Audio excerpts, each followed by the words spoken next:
When we open the Bible and read the story as it's given to us, we may think we are talking about people that lived, individuals, persons that, as we are, but it's not so.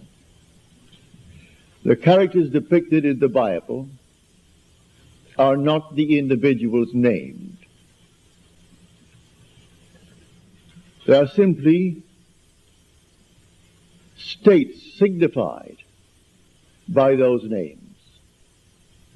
For instance, the name Moses, or the name Abraham, or the name, well, any name that you find in Scripture. They are not individuals, as you and I are. It's simply a state of consciousness through which the individual, you and I, the immortal being, we pass through these states. The word Moses means to be born. It's the old perfective of the Egyptian verb to be born. Abraham, the father of the multitudes. We start there, moving through states. And you and I pass through these states towards our own redemption. We come to the end. And that state is personified in Scripture. And men take the personification and worship it as a person, stick it on the wall, and then cross themselves before it and genuflect, not knowing that these are states.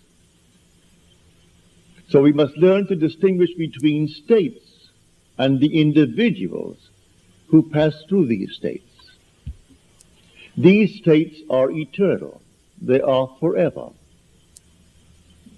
You are an immortal being, and you move through states. The states remain permanent forever. You pass on. We change states. The states do not change. We change states. But we, the individual, we are forever. It's like moving through a city. The city remains, but we pass on. To think that because we have left a city, that the city has ceased to exist would be stupid. The city remains, and we go on. We pass from one state to another state, and finally we come to the end. That end is described in Scripture as Jesus. But that's a state. You are the immortal being passing through states. And when you come to the very end, you are in that state. It was predetermined. It was shown all of us before we started. Shown us in the state called Abraham. We saw it all in detail. And if we entered it reluctantly or not, who knows? Paul tells us that we were made subject unto futility, not willingly, but by the will of him who subjected us in hope. And the hope was that we would obtain the glorious liberty of the sons of God. So we were told that it was not altogether a willing subjection on our part, but we kept the divine vision, as Paul said, in time of trouble. And so we continue on the journey. In this world, you and I can create states. But the spiritual states are eternal. We create a state here. It's not eternal. We create a state to deliver individuals forevermore. I create a state. Somebody asked me, will you hear that I am? And they name what they would like to be. All right? So that I must create the state, knowing that he is now in a state that he dislikes. I must distinguish between the being and the state that he is in.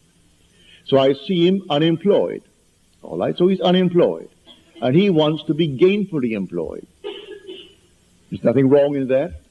So I represent him to myself as one who is gainfully employed, who has more than he's ever had before. to the degree that I am self-persuaded that he is what I have now imagined him to be, to that degree he will actually become it. I move him out of one state into another. But that state into which he fell remains for anyone to fall into it. And all can fall into it at the same time, for that matter.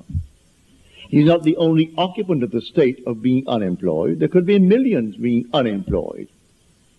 And there could be millions who desire to be out of it. Many who are unemployed have no desire to be out of it. They prefer to be on welfare. That's their desire. Perfectly all right. But if someone desires to be gainfully employed and to leave the state of being unemployed, you and I can create that state. Well, how do I create the state? By using my imagination.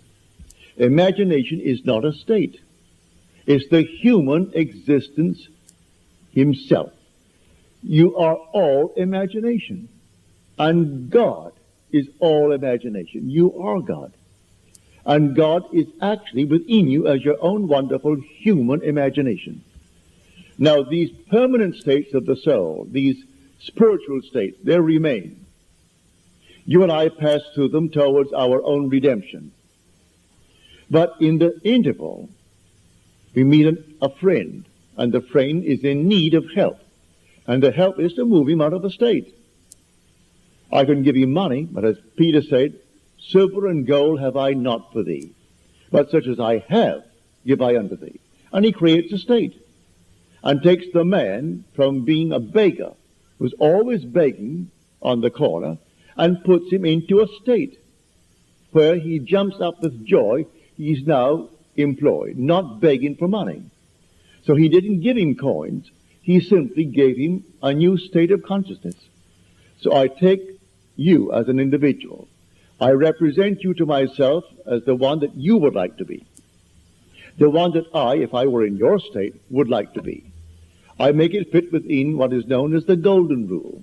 I do unto others as I would have them do unto me. If I were in that state, would I like to be in some better state? Certainly. Well, then, do it to another. And so if he asks it of you, you simply represent him to yourself as being gainfully employed, or if he is unwell, as being well, or if he is not, if he wants to be married and he can't find the proper mate, then in your mind's eye, you assume that he has found the proper mate. Whatever it is that is a normal, natural request that is not in conflict with your own moral, ethical code. And you create a state. This state, then you lift your individual into that state. Well, how do I do it? I carry on a conversation mentally with that friend from the basis that he is in that state. He tells me how happy he is with his new job and how much he's making. I see him in my mind's eye radiant. Well, then, am I self-persuaded that this imaginal act is a fact? Do I really believe in the reality of what I've done? Do I believe that imagining creates reality? I do. Well, then, to the degree that I am self-persuaded, he becomes the embodiment of what I've imagined him to be. These are states. So man must distinguish between the individual and the state that he is in. So Blake said, I do not consider the just or the wicked to be in a supreme state, but to be every one of them states of the sleep into which the soul may fall in its deadly dreams of good and evil, when it left paradise following the serpent of generation.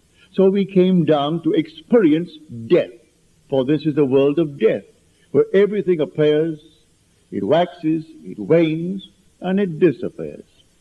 So everything dies in this world. No matter how long it seems to live, it dies eventually. So we come down into the world of death. And the last enemy to be destroyed or to be overcome is death. I enter death and then conquer death to prove that I cannot die. I am an immortal being, for I am all imagination.